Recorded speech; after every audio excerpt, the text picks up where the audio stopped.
My mother announced to our entire family that I was the disappointment she never deserved, calling me a failure who would amount to nothing. When my portfolio manager called her 3 years later about my 8-figure investment account, her champagne glass shattered on the marble floor she thought she owned, but it was mine all along. Before we jump back in, tell us where you're tuning in from, and if this story touches you, make sure you're subscribed, because tomorrow I've saved something extra special for you. The moment my mother declared me the family embarrassment happened during what should have been a celebration. It was my younger brother Marcus's graduation party, Harvard Business School, with honors, following faithfully in our father's footsteps. The Preston family legacy of financial brilliance continuing uninterrupted, or so everyone believed. Our family estate in Greenwich sprawled across 8 manicured acres, the kind of old money sanctuary where staff outnumbered family members and crystal chandeliers had provenance older than most small countries. That afternoon, the Garden Pavilion overflowed with finance titans, legacy admissions directors, and society matrons whose approval my mother, Eleanor Preston, had spent decades cultivating. I was arranging a display of Marcus's academic awards when I felt her presence behind me. My mother had always possessed that quality, the ability to lower the temperature of any room she entered, especially when her attention focused on me. "Alexandra," she said, her voice pitched precisely to carry no further than my ears. "Once you've finished with that little task, I need you in the library, immediately." Not a request, never a request from Eleanor Preston. In our family's library, my late grandfather's sanctuary with first editions and leather furnishings that smelled of legacy and exclusivity, my mother stood by the fireplace, one manicured hand resting on the mantel beside the generations of Preston family photographs. I noticed, as I always did, the conspicuous absence of my own achievements among them. "The Whitfields are here," she said without preamble. "Margaret's daughter Isabel just made junior partner at Goldman, the youngest." In her division's history, she straightened a photograph of Marcus accepting some academic honor. "She's asked about you, of course. Everyone has. Wondering what you're doing with yourself now that it's been, 3 years since that online venture of yours failed?" 4 years, I corrected quietly. "And Margot's wasn't a failure. I sold it." My mother waved away this detail as irrelevant. "For pennies, Alexandra. After wasting your Stanford education on a ridiculous little shopping website instead of accepting the Morgan Stanley position your father arranged." She turned to face me fully, her expression a masterclass in elegant disappointment. "The Prestons have been financial kingmakers for 3 generations. Your great-grandfather advised Roosevelt, for heaven's sake. Your father manages wealth that influences global markets. Your brother, at 26, is already being courted by firms that wouldn't look twice at most people with decades more experience." I remained silent, having learned long ago that interrupting my mother's carefully constructed monologues only extended them. "And then there's you," she continued, each word precision-cut glass. 30 years old, living in that absurd little apartment in Brooklyn. Doing what exactly? Consulting, you say? On what, Alexandra? Who would possibly seek counsel from someone whose only business achievement ended in a fire sale? I looked directly into her eyes, those Preston blue eyes we shared by genetics, if nothing else. "I'm doing well, Mother. My clients—" "Spare me," she interrupted, glancing at her watch. "The point is, I've had enough of making excuses for you. When people ask, and they do ask, Alexandra, with that blend of curiosity and pity that is absolutely unbearable, I've decided I will simply tell them the truth. Which is that you are our family's disappointment, that despite every advantage, every opportunity, every door opened for you, you have chosen mediocrity, that the Preston drive and acumen apparently skipped a generation with you." She smoothed an invisible wrinkle from her immaculate St. John dress. "I'm through pretending otherwise." The words should have cut deeper, perhaps would have years earlier. Instead, I felt an unexpected lightness, as though her finally saying aloud what she'd communicated in countless subtle ways since my childhood had somehow freed me. "I understand," I said simply. She tilted her head slightly, surprised by my lack of protest. "Do you?" "I wonder. Your father insists I'm too hard on you, that you're finding your way. But I see the truth, Alexandra. You lack what it takes to be a true Preston. The ambition, the vision, the excellence." "Is that all?" I asked, my voice steady. "We should return to the party. People will notice your absence." Something flickered across her perfect features. Confusion, perhaps, at my composure. She'd expected tears, denials, perhaps even a scene. The quiet dignity caught her off guard. "One more thing," she said, regaining her footing. "The Whitfield's son Thomas is here. Recently divorced, remarkably eligible, managing his family's foundation. Your father and I think it would be appropriate for you to show particular interest." I smiled. "Because a strategic marriage might compensate for my professional shortcomings?" "Don't be crude, Alexandra. Because it's time you contributed something of value to this family." As we exited the library, my mother's hand gripped my arm just above the elbow. "I expect you to be charming, engaging, and to keep your alternative viewpoints to yourself. The Prestons have a reputation to maintain, even if you seem determined to undermine it." The garden party continued in full swing as we rejoined it separately. My mother immediately swept into a circle of socially strategic conversations, while I found a quiet moment by the champagne fountain. From this vantage point, I could observe the careful choreography of wealth and influence that had been the backdrop of my entire life. Marcus caught my eye from across the lawn and excused himself from his admirers to join me. "Library summit?" he asked quietly, handing me a fresh glass of champagne. "You've got that look." "The usual," I replied. "Family disappointment, wasted potential. Why can't you be more like Marcus?" He winced. "I wish she wouldn't." "Don't," I said, genuinely. "You've earned every accolade. I'm proud of you." My brother studied me carefully. At 4 years my junior, he had somehow always seemed the older sibling, more strategic, more polished, more Preston. "You know what's insane?" he said finally. "She has absolutely no idea what you're actually doing, does she?" I smiled, took a sip of champagne. "Not a clue." "Are you ever going to tell them?" I watched as my mother laughed at something Thomas. Whitfield said, her eyes already calculating potential merger possibilities between our families. "What would be the point?" I asked.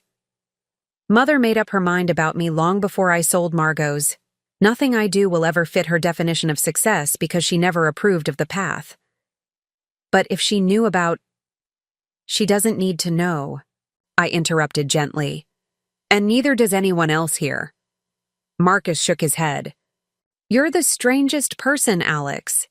Anyone else would be shouting their accomplishments from the rooftops, especially to silence critics, especially Mother." I shrugged. Perhaps I don't recognize her right to judge the value of my life. My brother's expression shifted to something like admiration mixed with confusion. How did two people raised in the same house turn out so differently? "Nature versus nurture. The eternal mystery," I replied lightly. "Now go circulate before Mother sends a search party. I believe you're needed for photographs with the Harriman's daughter. Potential matrimonial merger target." As Marcus reluctantly rejoined the strategic socializing, I observed my mother holding court among her peers. Eleanor Preston, the flawless society matriarch whose entire identity was constructed around family legacy, appropriate connections, and maintaining appearances. The woman who had just formally declared me a disappointment to the Preston name. What she didn't know, what none of them knew, was that while they'd been measuring my worth against their narrowly defined metrics of success, I had been building something entirely different, something that would have shattered their understanding of achievement, of influence, of power. But that revelation would come later.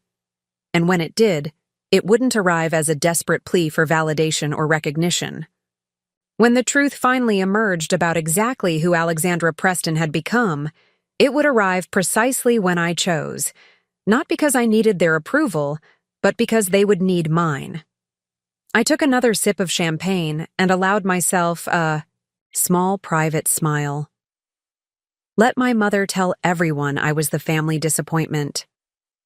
The opinion of people who had never truly seen me had long ago ceased to determine my worth. 3 days after my mother's declaration, I sat in my absurd little apartment in Brooklyn, as she called it, a converted industrial loft in Dumbo with floor-to-ceiling windows overlooking the Manhattan skyline. The space was minimalist by design. Rather than necessity, its carefully selected furnishings each carrying significance beyond their aesthetic value. A far cry from the cluttered opulence of the Preston estate, where pedigree trumped purpose in every decorating decision. My phone buzzed with an incoming call. Eliza Kim, my chief investment strategist, and one of the few people who knew the full scope of what I'd built since walking away from the path my parents had prescribed. The Singapore acquisition just cleared final regulatory approval, she said without preamble when I answered. We can announce next week. And the valuation? Better than projected. They're desperate to access our technology platform before their competitors. Our stake will increase to 62% of total holdings. I made a note in my leather-bound journal, the only paper record I maintained, a habit that had earned me gentle mockery from my tech-forward team. And the Preston Group holdings? Still unaware they're about to lose exclusive access to the Asian markets they've been cultivating for the last decade. I could hear the smile in Eliza's voice. Your father's firm has built their entire emerging market strategy on infrastructure that will be under our control within 30 days. They'll adapt, I said, feeling a curious blend of professional satisfaction and personal conflict. The Preston Group has survived market shifts for generations. Not like this one, Eliza countered. Alex, when are you going to tell them? This acquisition puts your net worth above the entire Preston family combined. You're about to control financial technology that will fundamentally alter how global markets function. Your parents' world is built on systems you're rendering obsolete. I moved to the window, watching the Brooklyn Bridge span the divide between my world and the Manhattan skyline where my family's legacy was headquartered. They wouldn't understand what I've built, Eliza. To them, success only has meaning within their established frameworks: boardrooms, legacy institutions, traditional power structures. So, you're just going to let them continue believing you're some small-time consultant living paycheck to paycheck in Brooklyn, while you're actually building something that matters, I finished quietly. Something that will democratize financial access for millions of people traditional institutions have excluded. Yes. Eliza sighed. You're the strangest billionaire I've ever worked for, Alexandra Preston. Technically not a billionaire yet, I corrected. Not until the Singapore deal closes. Semantics. The point is, most people who've achieved what you have would be shoving it in the faces of anyone who ever doubted them. Especially a mother who literally called them a disappointment 3 days ago. I smiled despite myself. I don't need my mother's validation, Eliza. I outgrew that particular hunger years ago. Fine. But can I at least convince you to upgrade your security? The moment this acquisition hits the financial press, your profile changes dramatically. You won't be able to maintain the anonymity you've cultivated. Preparing and narrating. This story took us a lot of time, so if you are enjoying it, subscribe to our channel. It means a lot to us. Now back to the story. She was right, of course. For 4 years, I'd operated in the background, building Finhaven Technologies through a complex structure of holding companies and investment vehicles that deliberately obscured my position as founder and majority shareholder. Only a handful of people knew that the revolutionary financial technology platform poised to disrupt global banking had been created by the disappointment of the Preston family. "I'll consider additional security," I conceded. After the announcement, "And the Preston estate dinner this weekend? Are you still attending?" I had almost forgotten.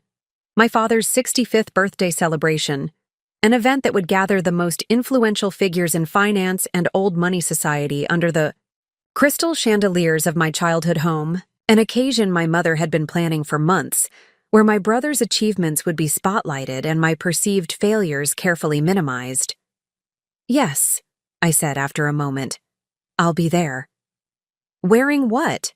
Eliza pressed. "Please tell me not another one of those intentionally unimpressive outfits you wear to family functions." I laughed. "What's wrong with my family function attire?" "Alex, you own majority stakes in 3 fashion houses. You have designers who would kill to dress you exclusively. Yet every time you see your family, you deliberately choose clothes that scream struggling millennial." "I prefer understated." "Professional," I corrected. "You wore a Target sweater to Thanksgiving." "It was a perfectly nice sweater." Eliza's exasperation was palpable even through the phone. "This is exactly what I'm talking about. You've created this elaborate performance of mediocrity for your family while building an empire they can't even imagine. At some point, this stops being strategic and starts becoming, I don't know, psychological." Her words hit closer to truth than I wanted to admit. What had begun as a desire for independence, to prove I could succeed without the Preston name opening doors, had evolved into something more complex. I'd discovered a certain freedom in being underestimated, in operating without the weight of family expectations. Perhaps I had become too comfortable in that shadow existence. "The Singapore acquisition changes things," I acknowledged. "I won't be able to maintain the same level of anonymity once the deal is public." "So, what's the plan?" Eliza asked. "For the Preston estate dinner this weekend, I mean. One last performance as the family disappointment before your face is on the cover of every business publication next week?" I considered the question seriously. "I'm not going to orchestrate some dramatic reveal if that's what you're suggesting. That would be about proving something to them, and this was never about that." "Then what was it about, Alex?" The question hung between us, weighted with implications I'd avoided examining too closely. Why had I kept my success so carefully hidden from the family that had dismissed my potential? Was it really just about building something on my own terms, or was there something deeper? Some need to definitively separate my identity from the Preston legacy before revealing I had exceeded it. "It was about freedom," I said finally. "The freedom to define success on my own terms, to build something with meaning beyond wealth accumulation and status. The freedom to fail without an audience, to experiment without judgment, to succeed without having that success immediately absorbed into the Preston narrative." Eliza was quiet for a moment. "And now? When your success becomes impossible to hide?" I turned from the window, surveying the space that had witnessed the creation of what would soon become one of the most valuable financial technology companies in the world, the whiteboard walls still bearing the original algorithms that had evolved into Finhaven's revolutionary platform. The battered couch where my founding team had crashed during those early marathon coding sessions. The kitchen table where we'd signed our first major contract, too broke to afford proper office space. "Now I protect what we've built," I said with newfound clarity. "I don't need a dramatic reveal or vindication. When the acquisition is announced, my role will become public knowledge through normal channels. If my family notices, they notice. If not..." I shrugged, though Eliza couldn't see the gesture. "Their perception doesn't change the reality of what we've accomplished. You really don't care if they know, do you?" Eliza sounded genuinely puzzled. "Even after what your mother said?" "I care about the work," I replied simply. "About the millions of people who will gain financial access through our platform. About the team that's sacrificed to bring this vision to life. Those things matter." My mother's opinion doesn't. After finishing the call, I opened my laptop to review the final acquisition documents. The numbers were staggering even to me. 9 figures becoming 10 with a single transaction. Market projections that would make traditional banking executives lose sleep. A technology platform poised to render obsolete the very systems through which families like mine had concentrated wealth for generations. My phone buzzed with a text from my brother. Mother asking if you need car service for Sat dinner. Told her you'd arrange your own. Don't forget 7 p.m. sharp. Black tie, speech prep for Dad underway. You've been allocated 2 men in program. Sorry. I smiled at Marcus's apologetic tone. Even as the golden child, he recognized the inequity in our treatment. 2 minutes to acknowledge a lifetime of our father's influence, while Marcus would undoubtedly deliver the evening's keynote tribute. I texted back, all set with transportation. Will arrive 6:45 to help with anything needed. Tell Mother not to worry about my remarks. I'll keep them appropriately brief. Setting down the phone, I returned to the acquisition documents with renewed focus. In less than a week, the financial world would be introduced to Alexandra Preston, not as the disappointment of a legacy family, but as the architect of its future. Not through dramatic confrontation or petty vindication, but through the undeniable evidence of what I had built while they were busy measuring my worth by outdated standards.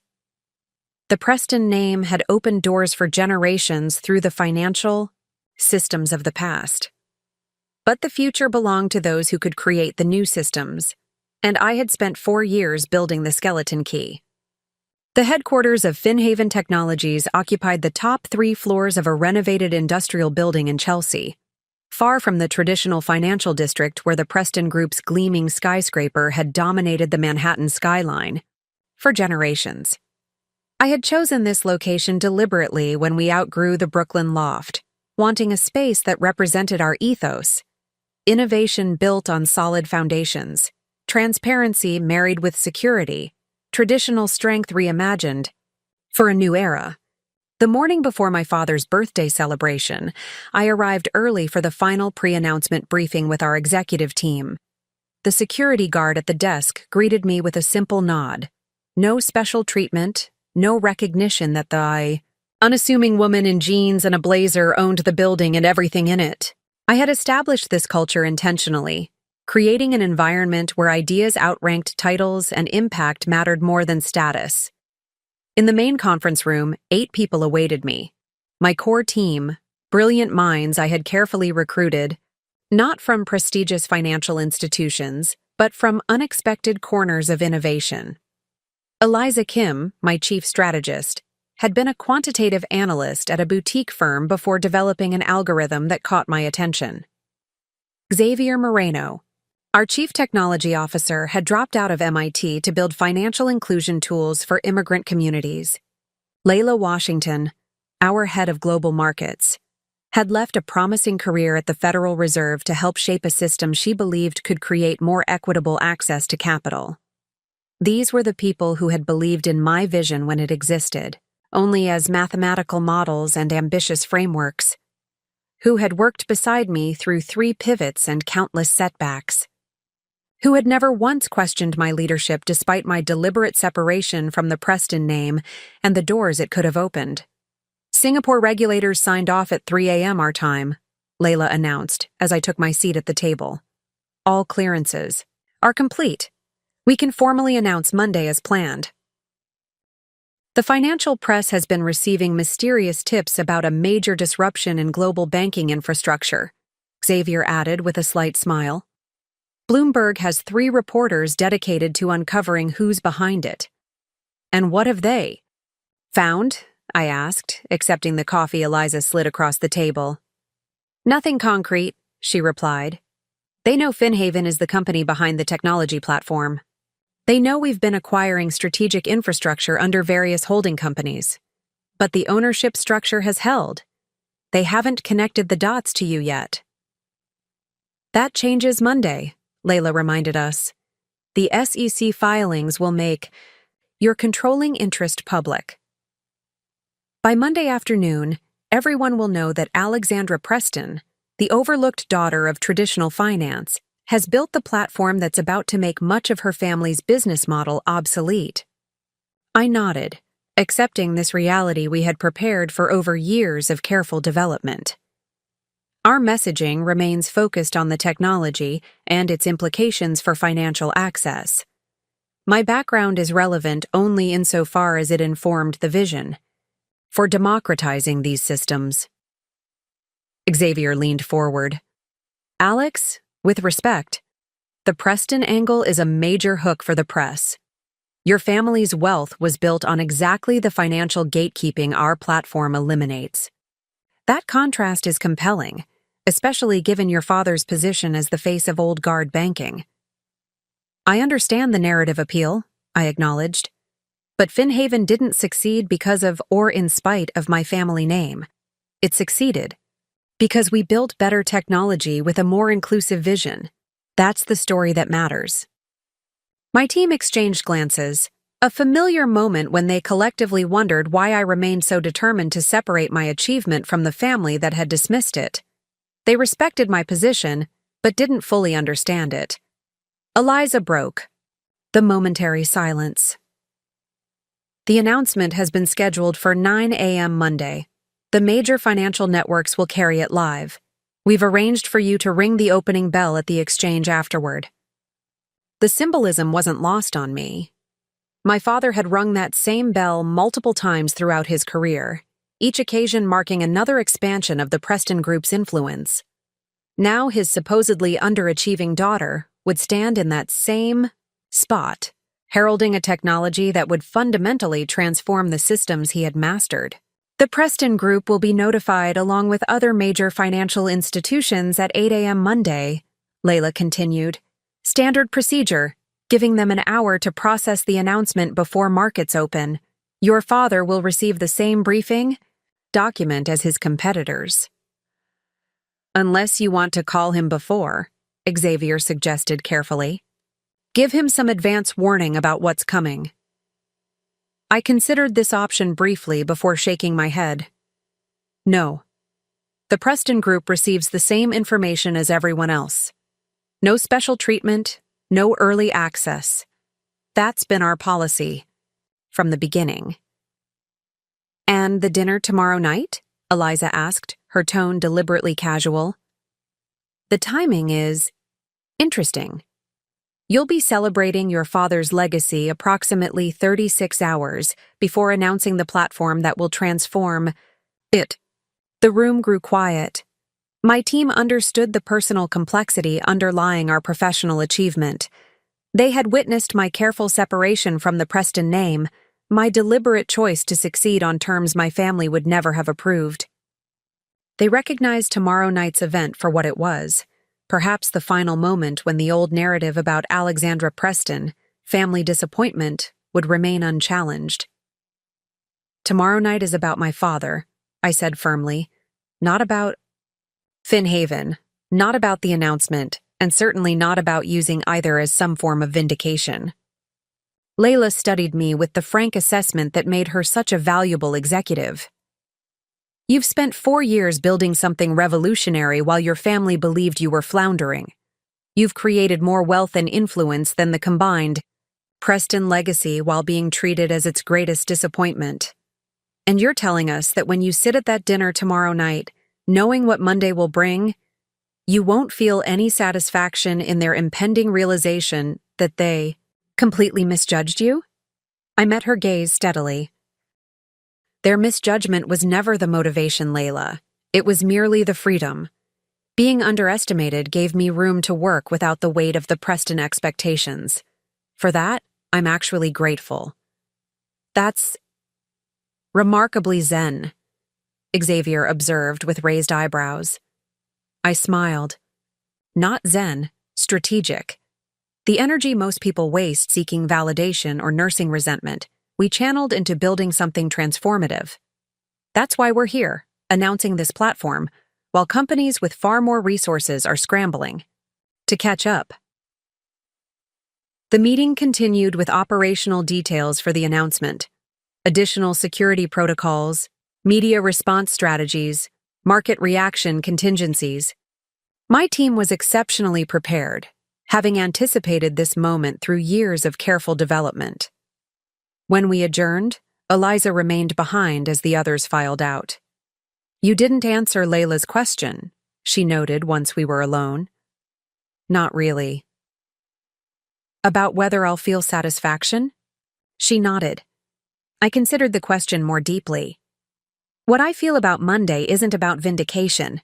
It's about confirmation of a principle I've staked my work on, that new systems will inevitably replace old ones, that inclusivity creates more robust markets than exclusivity, that the future belongs to those who design it rather than those who defend the past.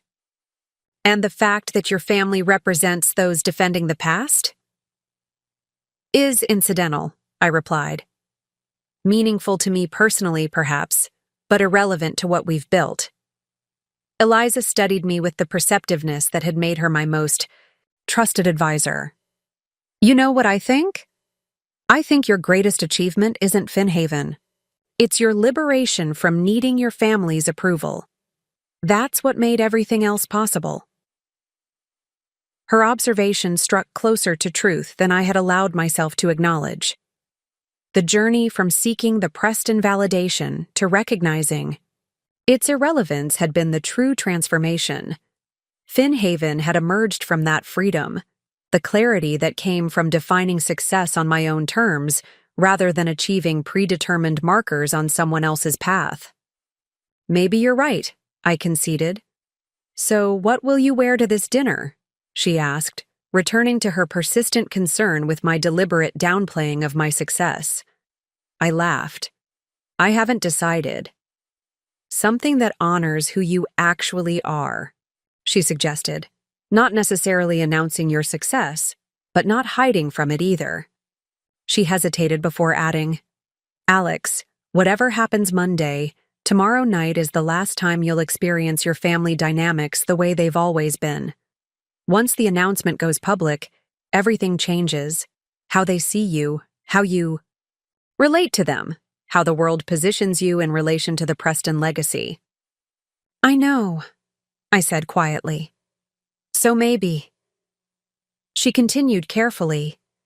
"Maybe instead of treating it as either a performance of the role they've assigned you or some dramatic reveal of who you've become, you could just be authentically present.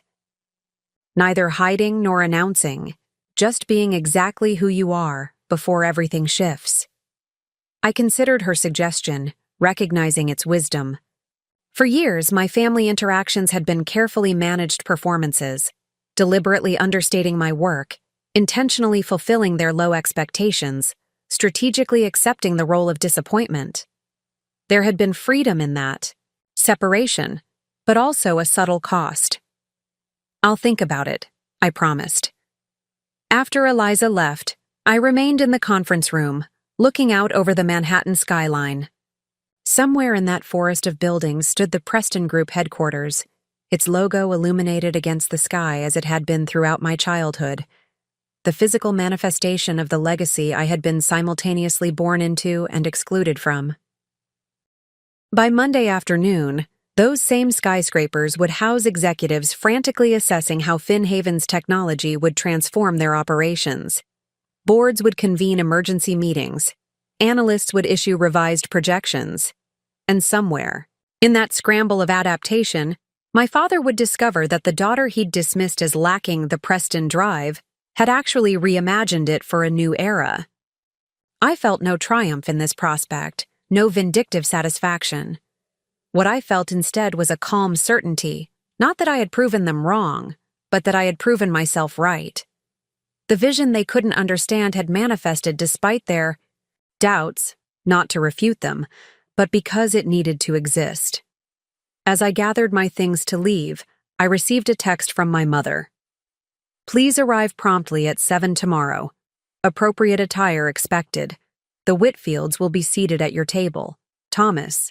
Specifically requested your company." I smiled at this familiar attempt at matchmaking, this persistent belief that my value lay in strategic alignment with another family dynasty. After Monday, such arrangements would take on an entirely different dimension. Less a rescue of the disappointing daughter and more a calculated alliance with the woman who had transformed modern finance. But that was Monday. Tomorrow night, for the last time, I would enter the Preston estate as they had always seen me. Not as performance or pretense, but as Eliza had suggested, authentically present in the final hours before everything changed. The evening of my father's 65th birthday celebration arrived with the kind of perfect early autumn weather that seemed specifically arranged for Preston family occasions. As my car approached the estate's wrought iron gates, I felt a curious sense of calm, a stark contrast to the nervous anticipation that had typically accompanied my returns to this place in recent years. I had taken Eliza's advice regarding my appearance, choosing neither the intentionally understated attire of previous family functions nor anything that overtly signaled my success. Instead, I wore a simple but impeccably tailored black dress from a young designer whose company I had quietly funded, paired with a single piece of jewelry, my grandmother's vintage emerald pendant. The only Preston heirloom I had ever connected with, given to me on my 16th birthday before my perceived divergence from family expectations. The estate looked exactly as it always had, sprawling Georgian architecture illuminated by strategic lighting that enhanced its imposing symmetry, manicured grounds that required a full-time staff of 8 to maintain, imported gravel on the circular driveway that crunched satisfyingly beneath tires and designer heels. The familiar setting for countless Preston celebrations, each meticulously orchestrated to reinforce the family mythology of uninterrupted excellence and influence. As I stepped from the car, I noticed my brother waiting on the front steps, an unexpected gesture that spoke to Marcus's increasing efforts to bridge the gap our mother seemed determined to widen. "You're early," he said, greeting me with a genuine hug. "And you look different." "Different how?" I asked, curious about his perception. He studied me thoughtfully. "More present somehow. Less like you're trying to disappear." He offered his arm as we climbed the limestone steps. "Fair warning, Mother has seated you between Thomas Whitfield and Senator Harrington's son. The matchmaking has reached strategic new heights." I laughed.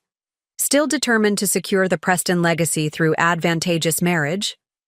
"More than ever," Marcus confirmed, "though I'm not sure why she's so fixated on it for you when I'm the one whose continued bachelorhood actively distresses her." "Because you're fulfilling the Preston legacy professionally," I explained lightly. "I'm the one who needs matrimonial redemption." Marcus's expression grew serious as we paused in the grand foyer, the sounds of arriving guests and clinking crystal filtering through from the main salon. "You know I don't see you that way, right?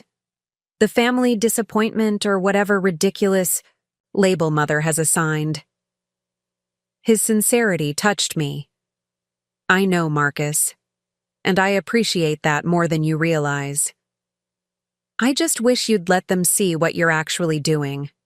I mean, I only know fragments, but even those are impressive. This consulting work of yours. Tonight is about Father," I interrupted gently, "not about me correcting any misperceptions." He looked like he wanted to argue further, but was interrupted by our mother's approach, resplendent in midnight blue Valentino and family diamonds that marked significant Preston milestones. Her expression upon seeing me contained the familiar, rapid calculation, assessment of my appearance, determination of whether it met standards, quick recalibration of what she would say to explain my presence to her carefully curated guest list. "Alexandra, you're early," she observed, with the faint surprise of someone who had consistently scheduled me to arrive after most guests were already present. Her gaze traveled efficiently over my attire, finding it unexpectedly acceptable. "That's a lovely dress. New?" "Relatively," I replied, accepting her air kiss without elaboration. "Well, it's appropriate," she conceded, The closest approximation to a compliment her disappointment of a daughter could expect. The Whitfields arrived 10 minutes ago. Thomas has already asked after you twice. I resisted the urge to roll my eyes, maintaining the pleasant neutrality that had become my standard operating procedure for family functions. I'll be sure to thank him for his interest. More than interest, Alexandra, my mother corrected, lowering her voice. Though no, one was within earshot. The Whitfields are considering a significant restructuring of their family office. Your father thinks Thomas is seeking greater control of their investment strategy. The implication was clear.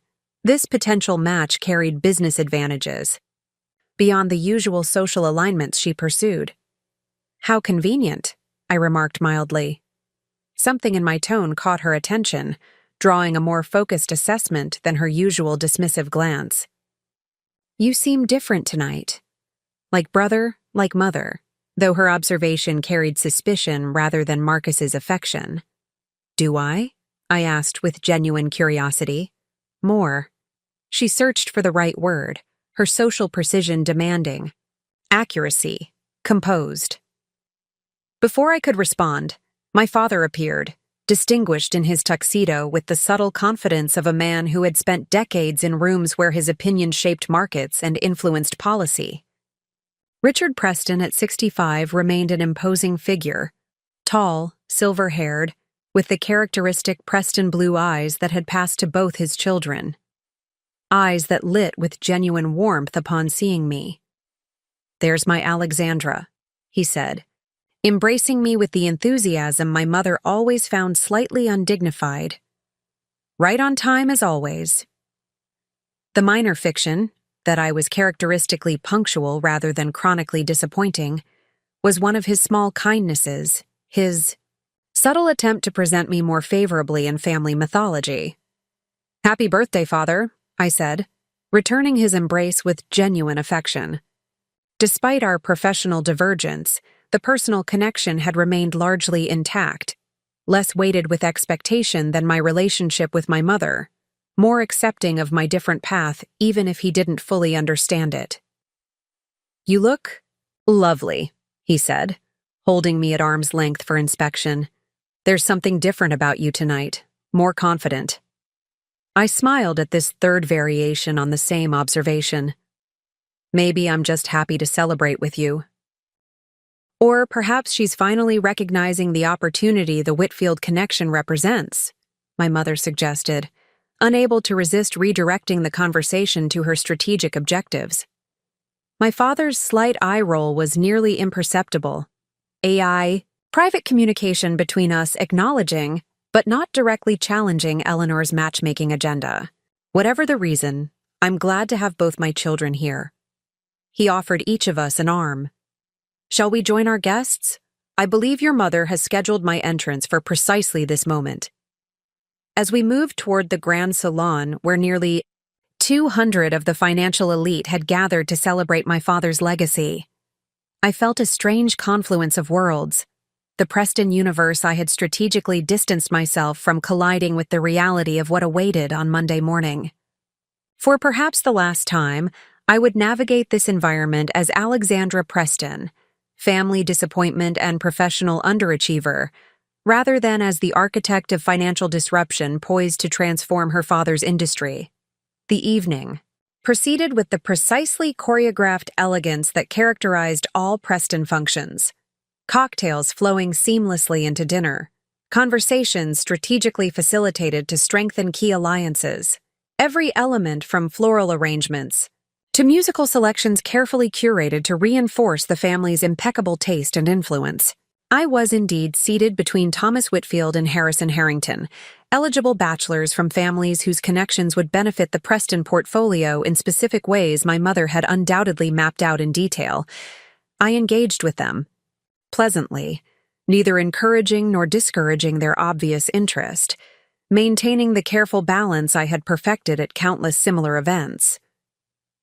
Your mother mentioned you're doing some sort of consulting work, Thomas said as the first course was served, his tone suggesting both curiosity and slight condescension. Something in the tech sector? Financial technology, yes, I confirmed simply. Fascinating field, he remarked with the confidence of someone who had read a few headlines but maintained a safe distance from actual innovation. The Whitfield Group has been considering some strategic investments in that area. Perhaps you could share your insights sometime. Nothing too technical, of course, just the general trends. I smiled, knowing that by Monday afternoon, the Whitfield Group would be frantically convening emergency meetings about the very technology I had developed. I'd be happy to discuss general trends, though the technical details are where the real transformation lies. Of course, he agreed quickly, clearly relieved I hadn't launched into explanations beyond his comprehension. Though, at the end of the day, these new platforms will need traditional financial infrastructure to scale properly. That's where families like ours provide the essential foundation. The irony of his statement, articulated mere days before Finhaven, would announce technology specifically designed to circumvent that traditional infrastructure, was not lost on me. But I merely nodded, allowing him to elaborate on his outdated understanding, while Harrison Harrington awaited his turn to impress the supposedly underachieving Preston daughter with his recent yacht purchase. From across the table, my mother watched these interactions with approving attention, clearly pleased that I was fulfilling my designated role as attentive audience to men she deemed worthy potential partners. What she couldn't possibly know was that both the Whitfield and Harrington family offices had unknowingly invested in Finhaven subsidiaries through blind funding structures, effectively financing the very disruption that would challenge their traditional business models. As dinner progressed toward the inevitable speeches celebrating my father's contributions to global finance, I found myself increasingly aware of the parallel realities I was navigating. The surface performance of the dutiful if disappointing daughter, alongside my private knowledge of Monday's impending revelation. Not with vindictive anticipation, but with a clear-eyed recognition that these carefully maintained social and financial hierarchies were about to experience significant realignment. When the time came for family tributes, Marcus delivered his expected eloquent testament to our father's mentorship and vision. His speech highlighted the Preston legacy of financial leadership, emphasizing continuity and the values that had positioned the family at the center of American capitalism for generations. The gathered guests nodded appreciatively, recognizing their shared commitment to preserving these established systems of influence and wealth. When my turn came, the obligatory 2 minutes my mother had allocated, I approached the microphone with a calm centeredness that felt significantly different from the tense performances of previous family functions. My father, I began, meeting his gaze across the room, taught me that true leadership isn't about maintaining systems that already work for you. It's about creating systems that work for everyone.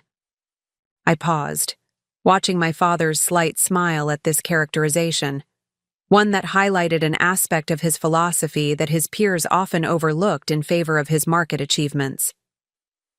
While many know Richard Preston as a titan of traditional finance, I've had the privilege of seeing him as a man who values innovation even when it challenges convention, who respects determination even when it follows unexpected paths, who measures success not by conformity to established patterns, but by the courage to envision new possibilities.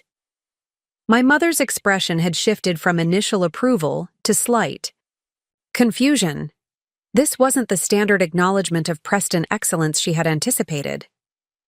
My father, however, was listening with genuine interest, recognition flickering in his eyes as I articulated a dimension of his character that family mythology rarely emphasized. The greatest gift my father gave me wasn't access to financial networks or introduction to influential circles, I continued. It was the understanding that meaningful impact often requires questioning the very foundations others take for granted. That lesson has shaped my work more profoundly than any specific financial principle. I raised my glass. To Richard Preston, not just for what he has built, but for creating space for others to build differently. For understanding that legacies, aren't preserved through rigid protection of what exists, but through courageous evolution toward what might be possible. The room applauded with the polite enthusiasm expected for a daughter's tribute, though I noticed thoughtful expressions on several faces, recognition that my characterization had highlighted dimensions of my father less frequently celebrated in these circles. My mother's slight frown suggested she found my comments insufficiently conventional, while my father's expression held genuine appreciation and perhaps a touch of curiosity about the work I had obliquely referenced. As I returned to my seat, Thomas Whitfield leaned toward me with renewed interest. That was unexpected. You sound almost like you're involved in something transformational. I smiled. Everyone's work transforms something, doesn't it? The question is merely scale and direction. Well said, he replied, clearly filing away this interaction for reconsideration. Perhaps we've underestimated your ambitions, Alexandra. Perhaps, I agreed mildly. Perception often lags behind reality. By Monday afternoon, he would understand just how prophetic that observation had been. After the speeches concluded, the celebration transitioned to the estate's grand ballroom for dancing and continued networking, that subtle but essential activity that had powered the Preston influence for generations. Orchestral arrangements of classic standards provided the soundtrack for carefully calibrated social interactions, each conversation potentially advancing business interests under the guise of celebration. I stood near the edge of the ballroom, observing this choreography with the perspective of someone simultaneously inside and outside the system. My mother moved through the crowd with practiced elegance, making strategic introductions and reinforcing key relationships. My father accepted congratulations with the gracious humility that had made him respected even by competitors. Marcus expertly balanced deference to established power with hints of his own emerging influence, the perfect heir apparent. Your speech was interesting, came my father's voice as he appeared beside me, momentarily escaped from his admirers. Not the standard Preston tribute. I smiled. Was that a compliment or an observation? Both, I think. He studied me with genuine curiosity. You highlighted aspects of my approach that most people in this room have never noticed. Perhaps because they see what they expect to see, I suggested. The successful financier, the market influencer, the wealth manager, rather than the man who taught his daughter to question systems, not just master them. My father considered this assessment, sipping his scotch contemplatively. Your mother worries about you, you know. Mother worries about how I reflect on the Preston image, I corrected gently. Not the same thing. He didn't disagree. She wants security for you, success as she understands it. I know, I acknowledged. And I'm not angry about that anymore. She's operating from her own framework, her own understanding of what matters. And what about you, Alexandra? Are you finding what matters to you in this consulting work of yours? The question held genuine interest rather than the dismissive tone my mother might have used. I met his gaze directly. I am, more than I could have imagined. Something in my certainty caught his attention, prompting closer scrutiny. You've changed. There's a solidity to you that's new, a foundation that wasn't there before. Building something meaningful will do that, I replied simply. He nodded slowly. I wish you'd tell me more about this work.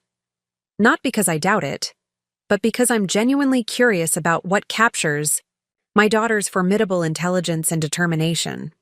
The sincerity in his request made me consider for a brief moment, giving him advance warning about Monday's announcement. Not for strategic advantage, but as a gesture of the connection we'd maintained despite my deviation from the expected path. Before I could respond, my mother approached, her social radar having detected our extended conversation. Richard, the Japanese delegation is looking for you. Something about the Tokyo expansion. She turned to me with practiced efficiency. Alexandra, Thomas is asking about you again. Do try to show more interest. The Whitfield's shipping infrastructure would pair exceptionally well with your father's Asian ventures. The irony of her statement, made days before Finhaven would announce technology that would fundamentally transform global shipping finance, almost prompted an uncharacteristic laugh. Instead, I maintained my composed expression. I'll keep that in mind, Mother. See that you do, she replied, already scanning the room for her next strategic intervention. Opportunities like Thomas don't present themselves indefinitely, particularly for someone with your unconventional career choices. As she guided my father away, he glanced back with a slight apologetic smile. Our familiar exchange whenever my mother's bluntness crossed into unnecessary critique. I returned the smile, feeling a new kind of compassion for them both. They were products of a system they had mastered, unable to recognize that the ground beneath that system was already shifting. I made my way onto the terrace, seeking a moment of quiet before rejoining the celebration. The September evening had turned pleasantly cool, stars visible beyond the glow of the estate's lighting. From this vantage point, the manicured gardens stretched toward the property line, the impeccable organization of nature that had always symbolized the Preston approach to the world. Everything in its proper place, all elements controlled and directed toward a specific vision of success. Escaping already? Came Marcus's voice as he joined me by the stone balustrade. Can't say I blame you. Mother's practically writing wedding invitations for you and Thomas. I laughed. She'll be disappointed. She usually is, he observed, wryly.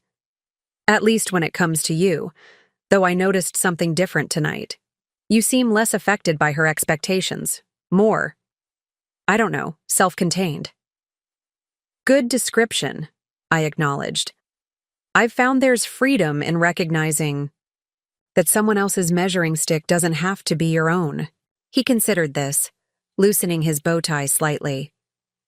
You know what's strange? For all her criticism of your choices, you're the only one of us who seems genuinely at peace. Father's constantly concerned about the next quarter's performance.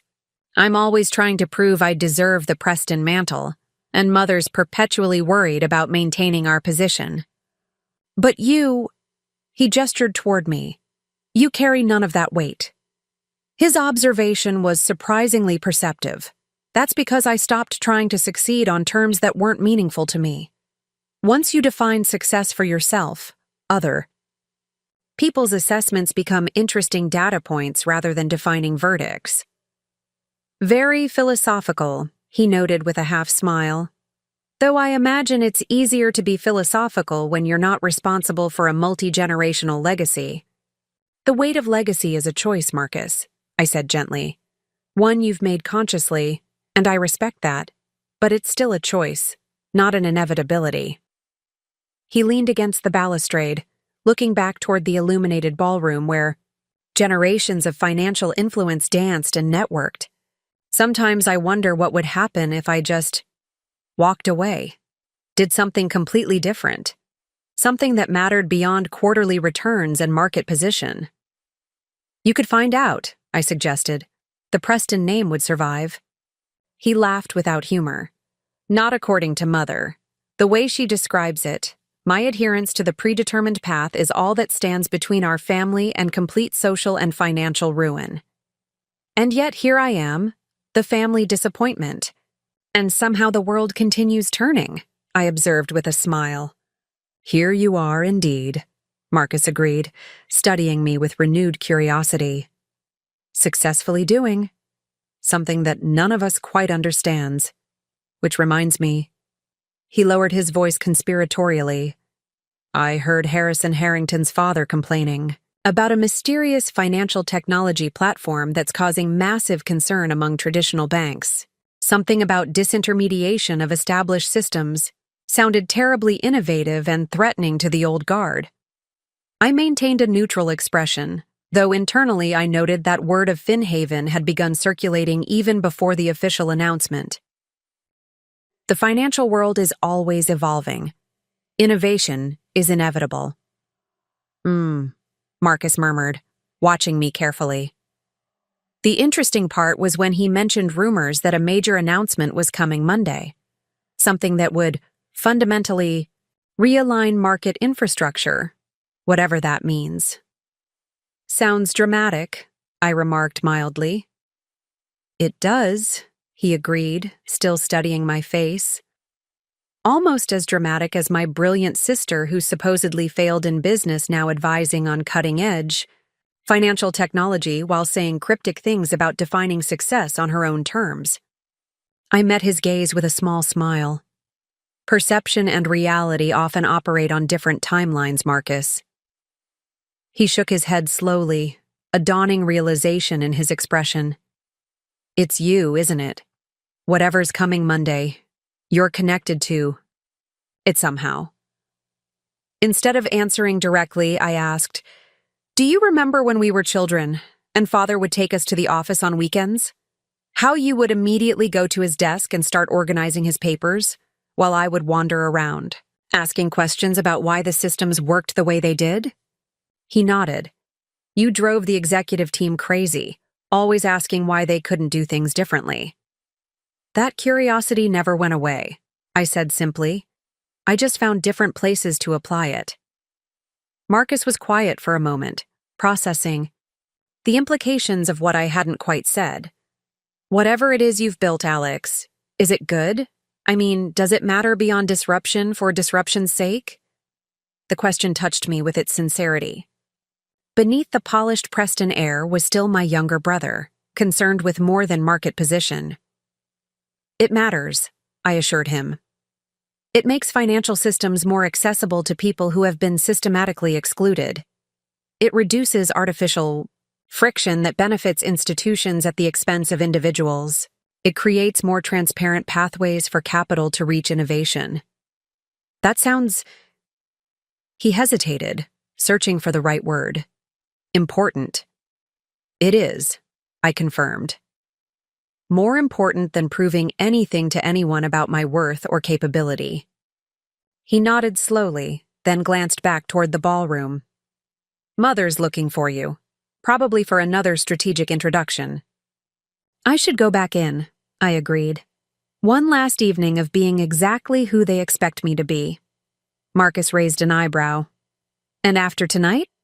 I smiled. After tonight, expectations will need to adjust to reality rather than the other way around.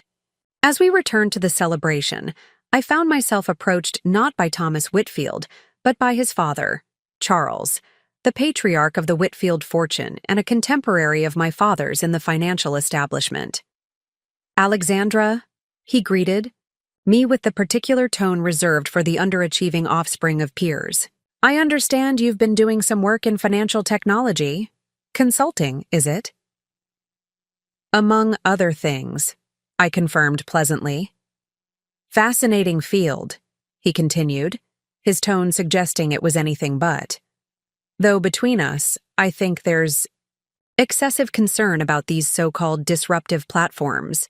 The financial infrastructure that families like ours have built over generations isn't so easily displaced by algorithms and digital interfaces. I nodded thoughtfully. That's certainly one perspective. The realistic perspective, he corrected with paternal condescension. Banking relationships, capital access, market influence, these are built on trust developed over decades, institutional knowledge passed through generations. No technology, platform can replicate that fundamental human element. Perhaps not replicate, I acknowledged, but possibly reimagine it in more inclusive forms. He waved this away as youthful idealism. Inclusion is a lovely concept for charitable initiatives, my dear, but the serious machinery of global finance requires gatekeepers and established pathways. That's not exclusion, it's necessary structure. I wondered briefly how this conversation would differ if we were having it on Tuesday rather than Saturday, after. The Finhaven announcement had revealed my role in creating exactly the kind of platform he was dismissing, and after the market had begun responding to its implications for his industry. Structure can evolve while maintaining integrity, I suggested. Sometimes the most effective innovations preserve what works while transforming what doesn't. Spoken like someone with limited experience in actual markets, he replied with the indulgent smile.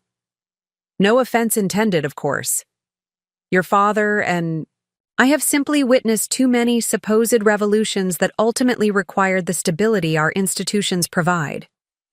No offense taken, I assured him with genuine equanimity. Monday will be interesting. He raised an eyebrow. Monday? Markets are always interesting at the beginning of the week, I clarified smoothly. New possibilities, fresh perspectives.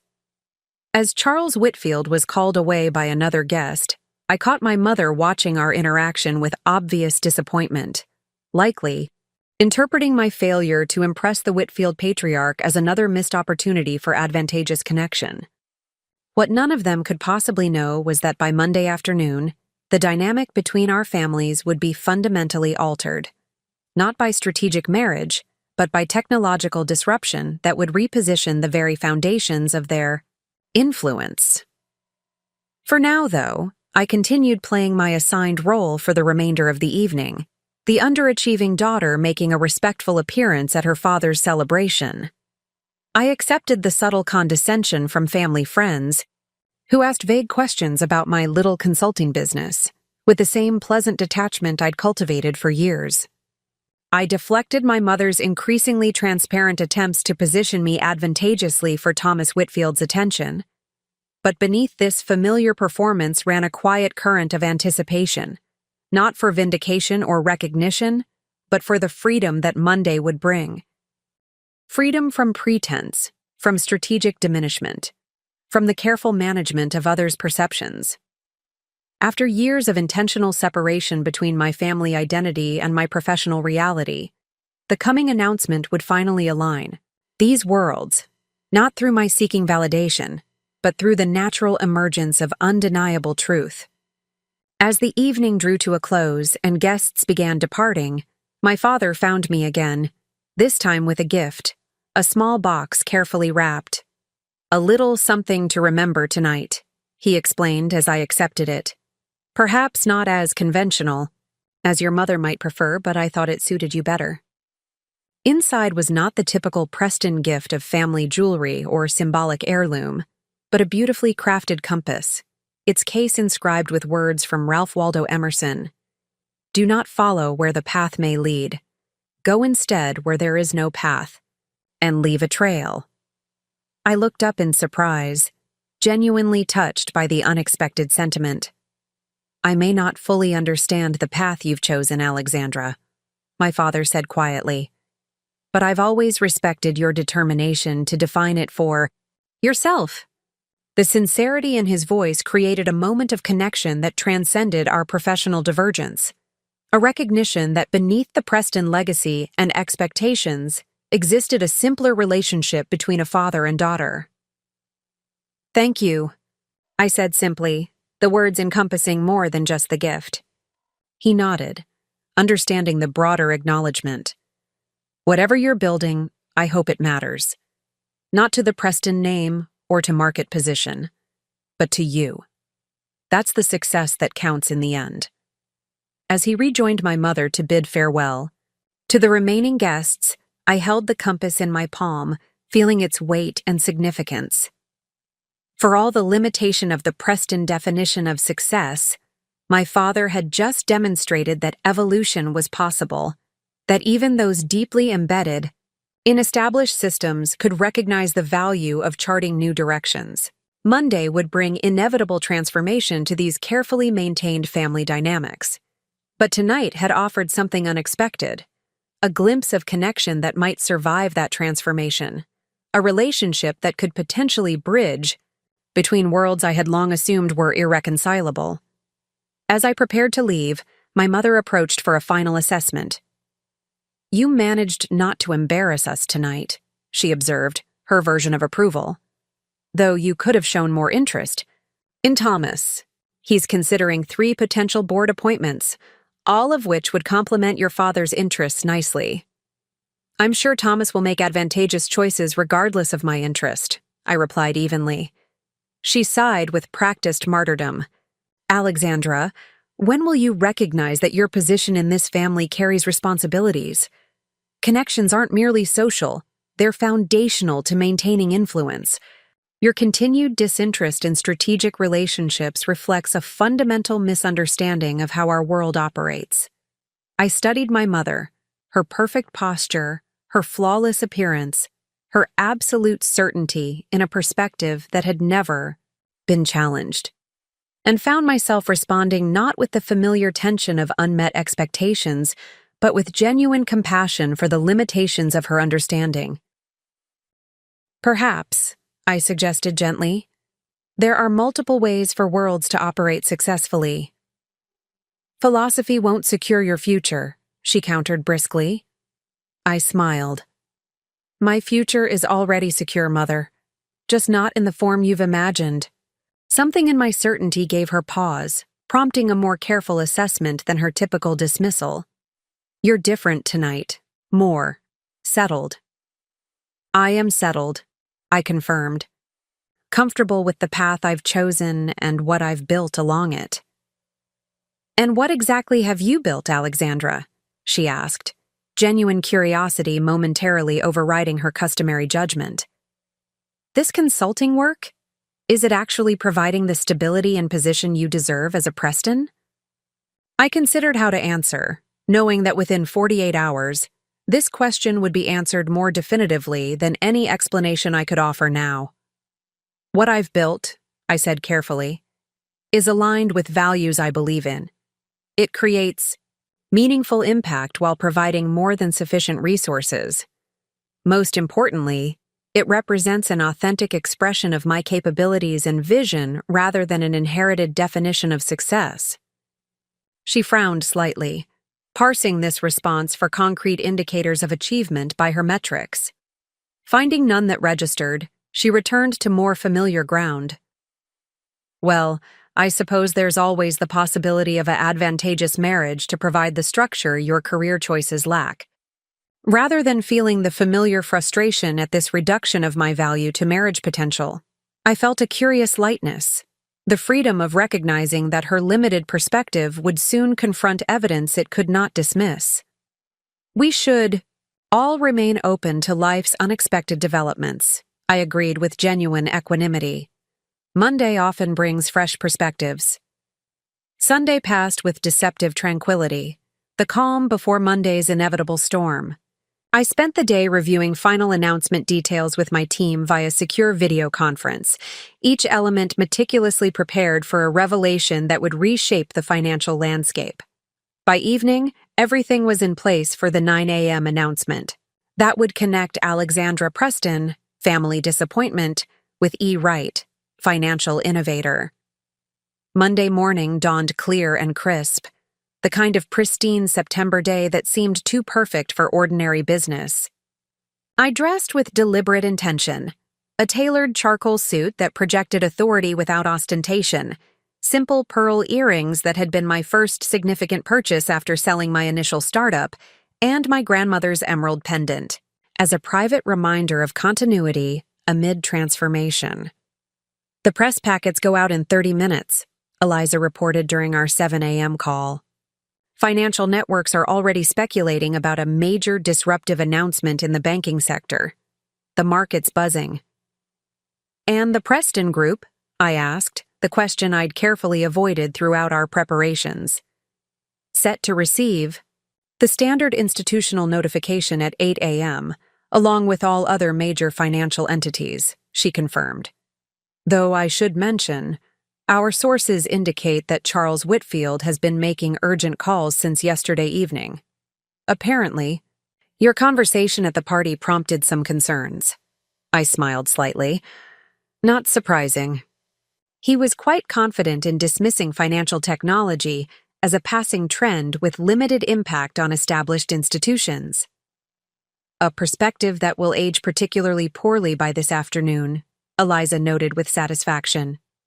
Are you ready for this, Alex? Once the announcement goes live, there's no more separation between worlds. The carefully constructed barrier between Alexandra Preston and E. Wright disappears forever.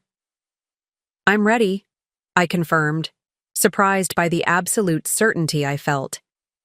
It was never about hiding permanently, just about creating space to build. Something authentic, something that would be evaluated on its own merits rather than as an extension of or reaction to the Preston name. "Mission accomplished, then," Eliza said warmly. "The valuation speaks for itself. No one can claim nepotism or family connections when you've built this entirely outside their systems and influence." At precisely 8 a.m., the formal notifications went out to major financial institutions worldwide, including the Preston Group. A simple, factual briefing document outlining Finhaven's technology platform, its successfully completed acquisition of key infrastructure components, and its implications for traditional banking operations. At the bottom, listed among the executive leadership, Alexandra Preston, founder and chief executive officer. I imagined the document arriving in my father's email, pictured him scanning it with the efficiency of someone who had processed countless market advisories over decades. Envisioned the moment of recognition when my name registered not as his underachieving daughter, but as the architect of a system that would fundamentally transform his industry. At 8:17 a.m., my phone rang. My father's private line. I answered with calm certainty. "Good morning, Father." A brief silence then.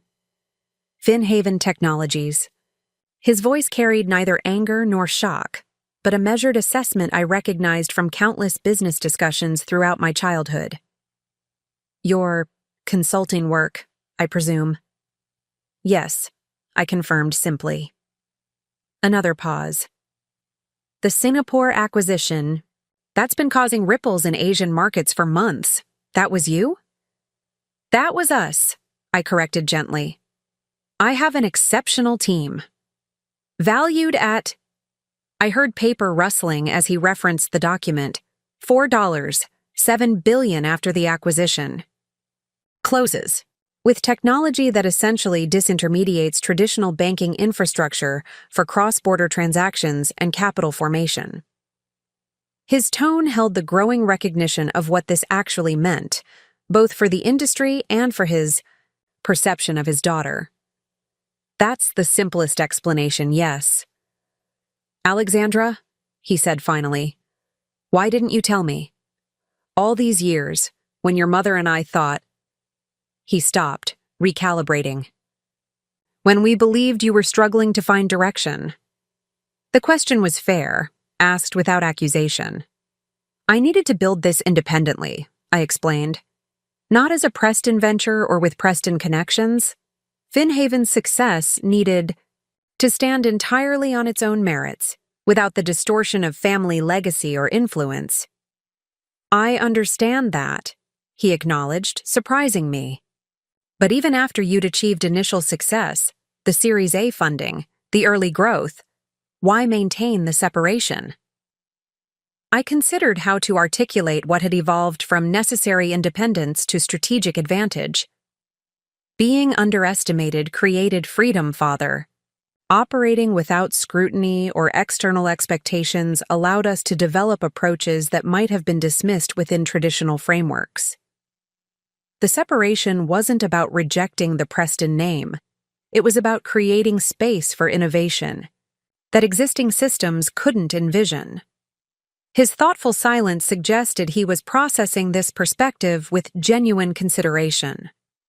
The platform description, disintermediation of established pathways, democratizing access to capital, formation, these aren't just technological innovations.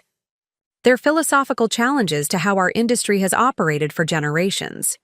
"Yes," I confirmed. "The technology enables the philosophy, but the philosophy drives the technology. Financial systems shouldn't concentrate opportunity based on existing advantage. They should expand it based on genuine value creation." Another pause, longer this time. Then, with genuine curiosity, "Does it work?" Not just technically, but practically? Can these systems actually deliver the access and efficiency they promise without sacrificing necessary controls?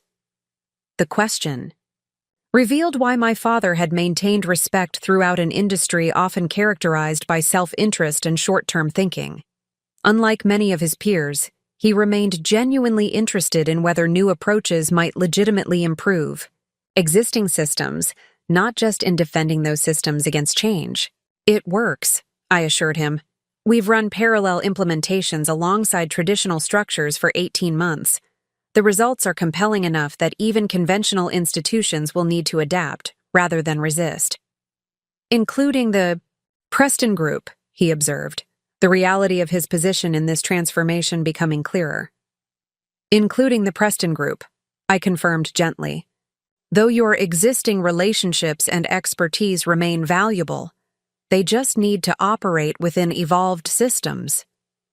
He was quiet again, and I could almost see him at his desk in the Preston Group headquarters, the familiar skyline visible through floor-to-ceiling windows, processing how fundamentally the ground beneath that view was shifting. Your mother is going to find this challenging, he said finally, with masterful understatement that prompted a genuine laugh from me. I imagine she will, I agreed, though perhaps not for the reasons one might expect. Oh? Mother's primary concern has always been the Preston position and influence, I explained. Finhaven doesn't diminish that. It transforms it. The question is whether she can recognize influence in new forms rather than clinging to old definitions. A question for all of us in this industry, my father acknowledged thoughtfully. Alexandra. He hesitated, then continued with uncharacteristic uncertainty. I'm not entirely sure what the appropriate response is here. As your father, I'm... Proud seems an insufficient word for what you've built. As the head of a financial institution whose operations your technology will fundamentally disrupt, I'm admittedly concerned. As someone who has spent a lifetime believing in certain structures that you're now challenging, I'm reconsidering assumptions I've held as foundational. His honesty touched me deeply, the willingness to acknowledge complexity rather than retreat into defensive certainty. All of those responses make sense, I assured him. This isn't about personal victory or institutional defeat. It's about necessary evolution. The financial world doesn't need to discard everything that came before, just adapt to what comes next. What comes next? He repeated thoughtfully. Alexandra, before the official announcement, may I ask one question as your father rather than as Richard Preston of the Preston Group? Of course. Are you happy? Not successful or influential or innovative, though you are clearly all of those things, but actually satisfied with the path you've created? The question revealed what ultimately mattered to him beyond market position or family legacy. And I could answer with complete honesty. Yes.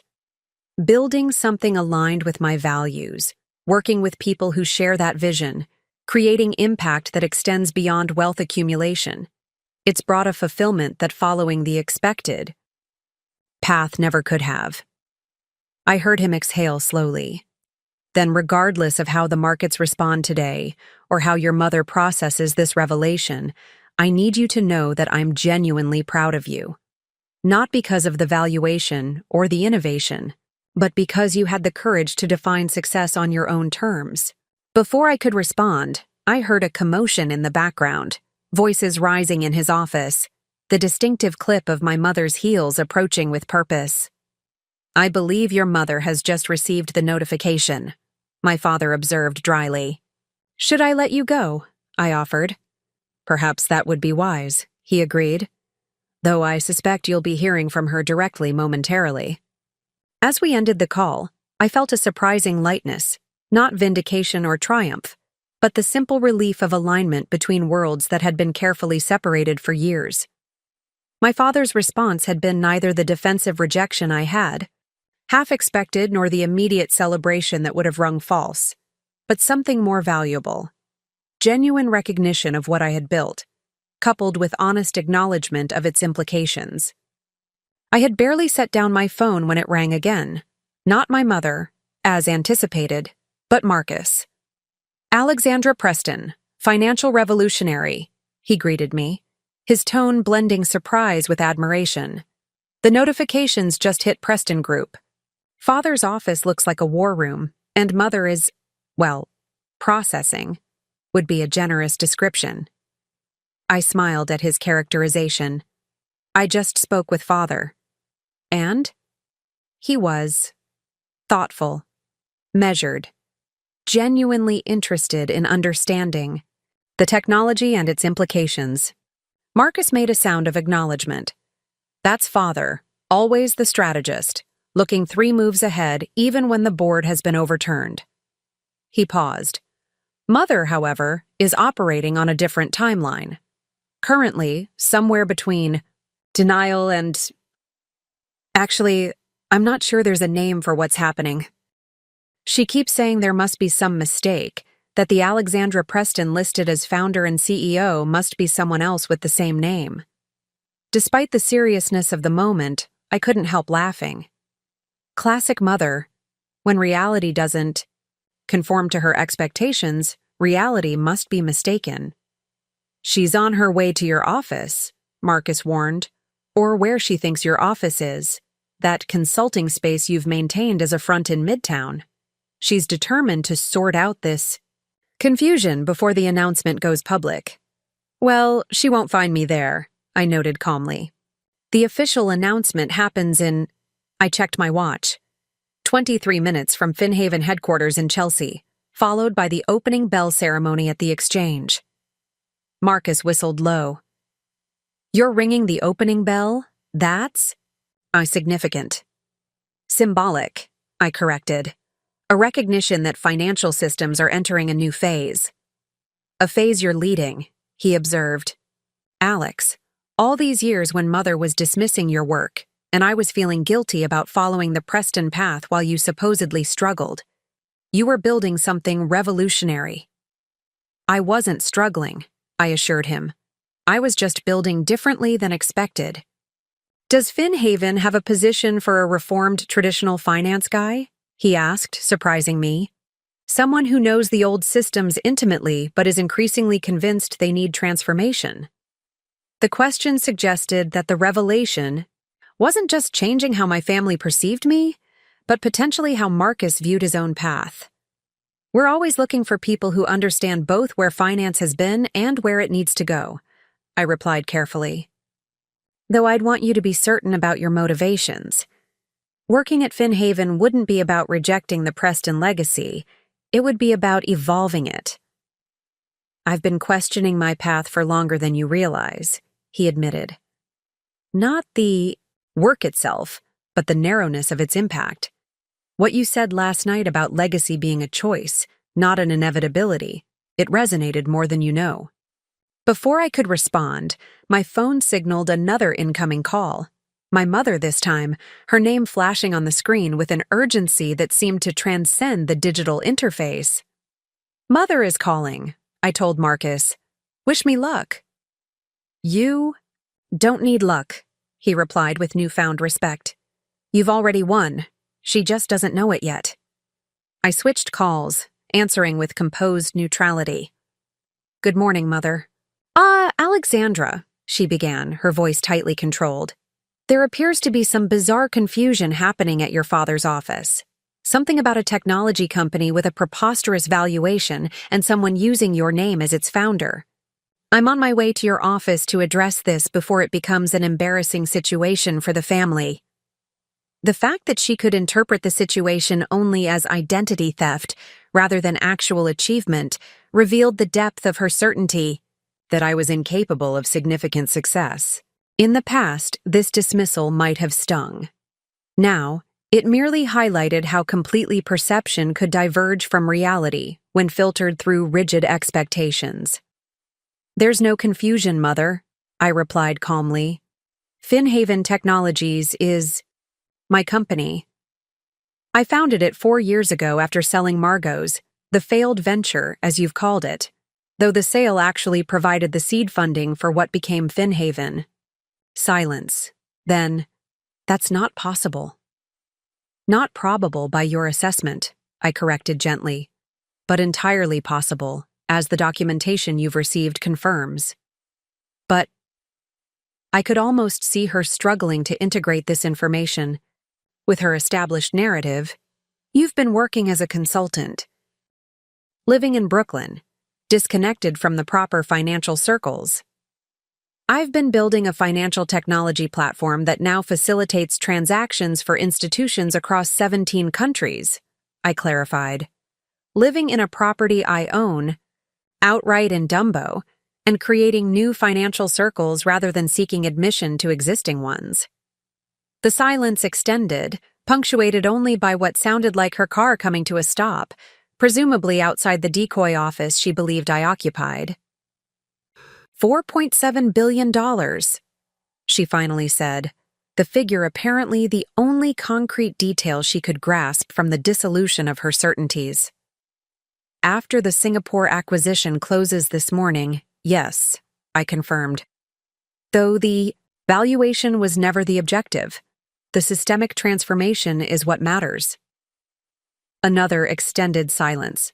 Then, with uncharacteristic uncertainty, why didn't you tell us?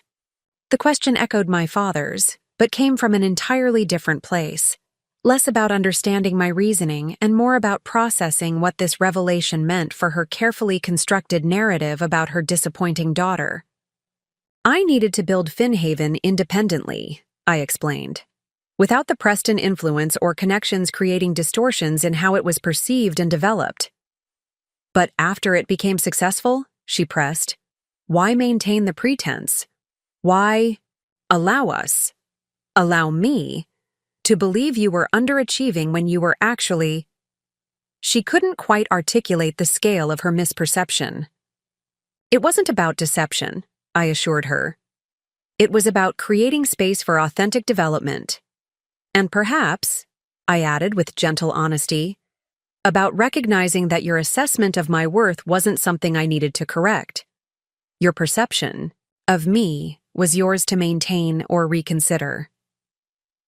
The silence that followed suggested she was confronting not just the reality of my success, but the deeper implication that her judgment had become irrelevant to my sense of achievement, that I had built something significant without seeking her approval or validation.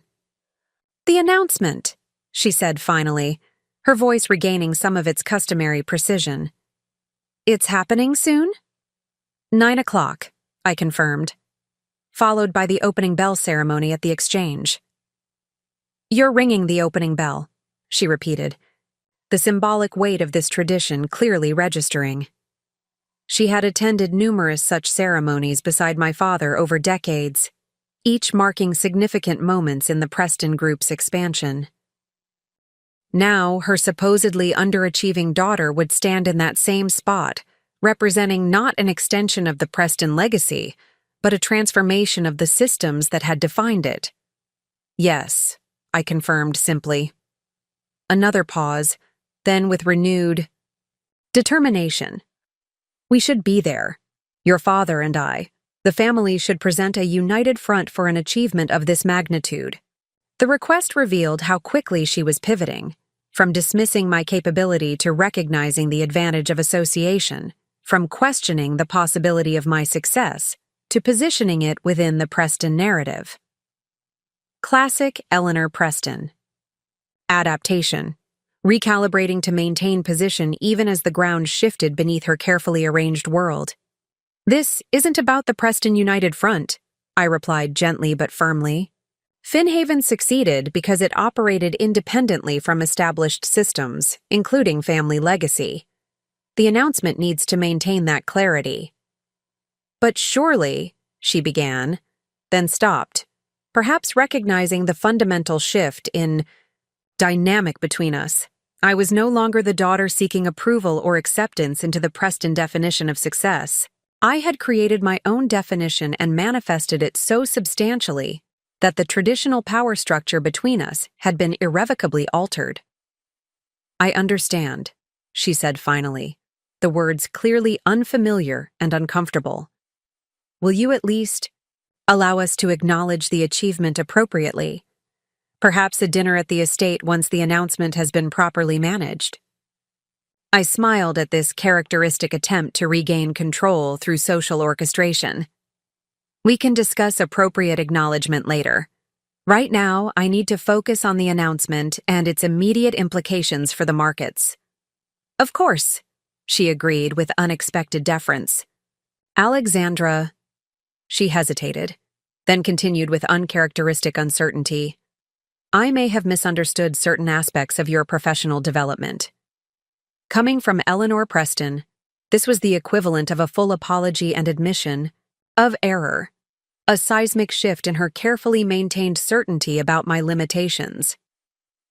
Perspectives evolve when new information becomes available, I replied diplomatically, offering her a graceful framework for adjusting her position without requiring explicit acknowledgement of how completely she had misjudged my capability and achievement. As we ended the call, I felt neither triumph nor vindication in her recalibration, but something more valuable, the freedom of having worlds finally align, of no longer navigating between carefully separated identities, of standing fully in the integration of who I had become through the journey of building something meaningful on my own terms. When my phone rang again moments later, I expected further family processing. Instead, it was Eliza, her voice carrying the controlled excitement of imminent revelation. The exchange is ready. Financial networks are speculating wildly. Our team is in position. She paused. How did it go with your family? Better than expected, I replied truthfully. Father was thoughtful and genuinely interested in understanding the innovation. Mother is recalibrating rapidly. And how are you feeling? 15 minutes until the world connects Alexandra. Preston, family disappointment, with E. Wright, financial revolutionary. I considered the question seriously, taking stock of my internal state with the same clarity I'd applied to building Finhaven. Ready, I said finally. Not for vindication or recognition, but for integration. For bringing together worlds that have been artificially separated. For standing fully in what we've created and its potential for meaningful transformation. Then let's make some history, Eliza said warmly. Your car is waiting downstairs? As I gathered my things and prepared to leave for the announcement that would forever alter my relationship with the Preston legacy, I caught sight of my reflection in the window. Not the carefully diminished version of myself I had presented at family functions, nor the strategically separated identity I had maintained professionally, but the integrated reality of who I had become through the journey of defining success on my own terms. Alexandra Preston, who had transformed limitation into opportunity, who had converted underestimation into strategic advantage, who had built something meaningful not despite rejection, but because of the freedom it provided to envision possibilities beyond conventional understanding. The woman who would soon stand at the center of the financial world, not because she had embraced the Preston legacy, but because she had reimagined what legacy truly meant. The transformation from private achievement to public recognition happened with breathtaking speed.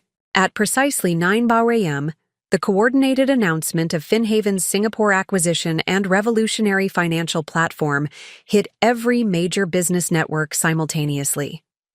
Financial analysts who had been speculating about mysterious market disruption suddenly had concrete details, not just about the technology that would transform global banking infrastructure, but about its creator.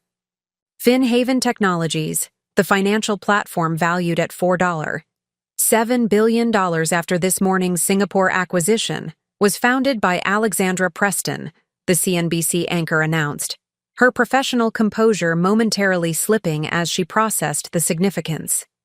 Yes, that Alexandra Preston, daughter of Richard Preston, chairman of the Preston Group, one of the traditional banking institutions whose business model Finhaven's technology directly challenges. The car television displayed real-time market Reactions as we moved through Manhattan toward the exchange. Financial stocks experiencing immediate pressure. Technology indices rising sharply. Analysts scrambling to reconcile previously dismissed disruptive threats with the sudden revelation that they had materialized not from some unknown startup, but from within the family lineage of financial royalty. The implications are seismic, a Bloomberg analyst explained to viewers. FinHaven's platform essentially bypasses traditional banking gatekeepers for cross-border capital formation and transaction settlement. But perhaps more significant is who created it. Alexandra Preston has effectively reimagined the very systems her family helped establish over generations. As we neared the exchange, my phone lit up with messages from industry leaders, venture capitalists, former doubters, and curious connections, all suddenly discovering that the underachieving Preston daughter had been quietly building one of the most valuable financial technology platforms in the world. Thomas Whitfield's message stood out among them.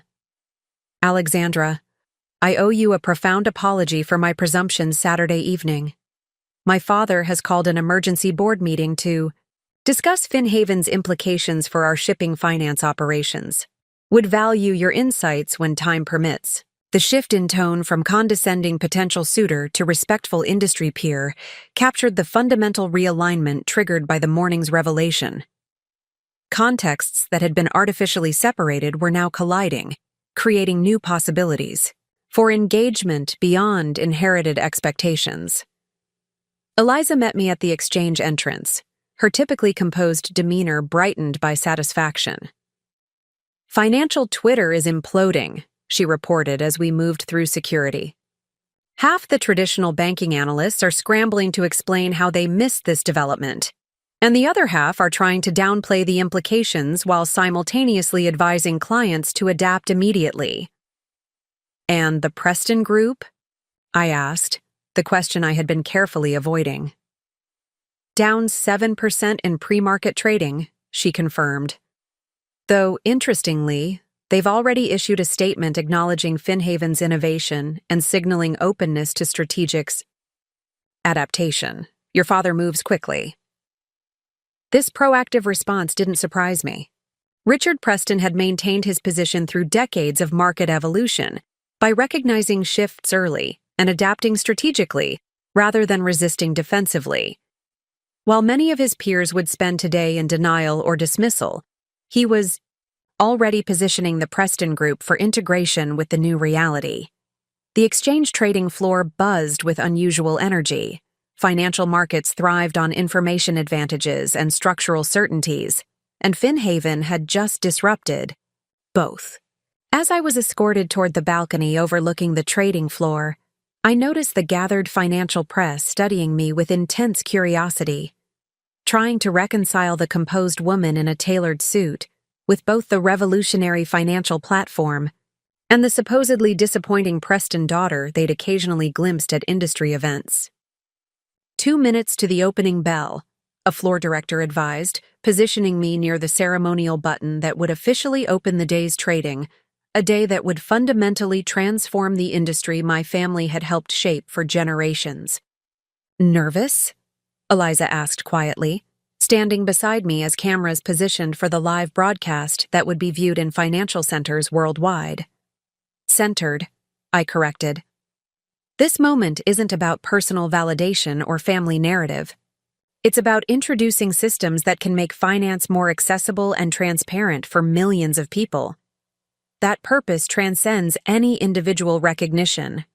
She nodded, understanding as always that my motivation had never been proving critics wrong, but creating something that mattered beyond conventional metrics of success. As the final countdown began, I surveyed the trading floor below, the physical manifestation of financial systems that had operated with remarkable consistency for decades, systems that FinHaven would now help transform not through destruction, but through evolution. Not erasing what came before, but building something more inclusive upon its foundation. 10 seconds, the floor director announced. In that moment of anticipation, a curious calm settled over me. Not the satisfaction of vindication, but the fulfillment of alignment. The artificial separation between worlds was dissolving, integration replacing compartmentalization, authenticity replacing strategic performance. 3, 2, 1. I pressed the button, the familiar bell resonating throughout the exchange as trading officially opened. Cameras captured the moment for financial networks worldwide, introducing Alexandra Preston not as the disappointing daughter of a financial dynasty, but as the architect of its evolving future. The immediate interviews passed in a blur of focused engagement, financial reporters asking substantive questions about Finhaven's technology, implementation timelines, and market implications. I addressed each query with the clarity that came from years of development and testing, emphasizing the practical impact rather than personal achievement. Finhaven didn't emerge from opposition to traditional systems, I explained to a CNBC reporter who framed the platform as rebellion against my family's industry. It developed from recognizing their limitations and envisioning more inclusive possibilities. Revolution through evolution, not destruction. Did your background in traditional finance through the Preston family influence Finhaven's development? A Bloomberg analyst asked. Absolutely, I acknowledged. Understanding established systems was essential to reimagining them effectively. The goal was never rejecting what existed, but expanding what was possible, creating infrastructure that preserves necessary stability while eliminating unnecessary gatekeeping. As the morning progressed, the market continued processing Finhaven's implications, not just for banking institutions, but for the entire ecosystem of global finance. Traditional financial stocks steadied after initial pressure, as analysts recognized that adaptation rather than extinction was the likely outcome. Technology indices continued climbing as investors recognized broader implications beyond immediate disruption. By midday, the Preston Group had stabilized, down only 3%, significantly outperforming competitors who lacked my father's strategic adaptability. Their official statement had evolved into a more comprehensive response, acknowledging Finhaven's innovation while highlighting the Preston Group's capacity to integrate new technologies into established client relationships. The financial landscape is evolving rapidly, my father was quoted in their press release. The Preston Group has maintained market leadership through generations by recognizing transformation early and adapting purposefully. We view Finhaven's technology as an opportunity to enhance our client services rather than a challenge to our fundamental value proposition. The statement revealed his exceptional strategic agility, reframing potential disruption as opportunity, positioning the Preston Group not as defender of outdated systems, but as evolved interpreter between established relationships and new technologies. This adaptability had always been his greatest strength, the quality that had maintained the Preston influence through decades of market evolution. As I returned to Finhaven headquarters after the exchange ceremonies, the office hummed with the focused energy of a team witnessing their years of work finally receiving deserved recognition. Developers who had coded through countless revision cycles, strategists who had mapped implementation pathways across regulatory frameworks, operations specialists who had built infrastructure for scale while maintaining security. The team has something for you, Eliza announced as I entered, the main workspace where everyone had gathered. Xavier stepped forward, holding a simply framed document, the original whiteboard sketch of Finhaven's core architecture from 4 years earlier, preserved digitally before being erased for the next development iteration. We thought today was the right moment to remind you where this started, he explained as he presented the frame. One person with a vision that existing systems could be better, fairer, more accessible. Before the funding rounds, before the acquisitions, before today's valuation and public recognition, just an idea that financial infrastructure should serve more than those who already had access. The gesture touched me deeply. Recognition, not of what Finhaven had become in terms of market valuation or industry influence, but of the foundational purpose that had driven its development from the beginning. The vision that had sustained us through pivots and challenges, through skepticism and limited resources, through the consistent underestimation that had paradoxically created space for innovation. "Thank you," I said, accepting the frame and addressing the gathered team. But this wasn't one person's vision. It was brought to life through your brilliant implementation, your persistent refinement, your commitment to purpose beyond profit. Today's recognition belongs to all of us equally. As the team dispersed to manage the ongoing response to the announcement, Layla approached with her tablet displaying real-time media coverage. "The narrative is evolving interestingly," she observed. "It started as banking heiress disrupts family industry, but it's shifting to something more substantive. Recognition that Finhaven represents necessary evolution rather than mere disruption for disruption's sake." "That's the story that matters," I agreed. "Not personal vindication or family drama, but meaningful transformation of systems that need evolution." "Speaking of family drama," she continued with carefully neutral professionalism, "your mother has called the office 17 times in the past hour. Your executive assistant has been politely explaining that you're unavailable until this afternoon." I smiled at this predictable response. Eleanor Preston would be frantically recalibrating her narrative, determining how to position her daughter's unexpected success within her carefully constructed social framework. "I'll speak with her this evening," I decided, "after markets close and the initial media cycle completes." "Also," Layla added with unusual hesitation, "your brother arrived about 20 minutes ago. He's waiting in the visitor conference room. Said he wanted to see Finhaven in person rather than reading about it in analyst reports." This unexpected development suggested Marcus was processing the revelation with more personal consideration than professional analysis. Less concerned with market implications, and more focused on what this meant for his understanding of his sister and potentially his own path. I found him standing at the conference room windows, looking out over the city with thoughtful contemplation. He turned as I entered, his expression suggesting he was seeing me with new clarity. "Up next, you've got 2 more standout stories right on your screen. If this one hit the mark, you won't want to pass these up. Just click and check them out. And don't forget to subscribe and turn on the notification bell so you don't miss any upload from us."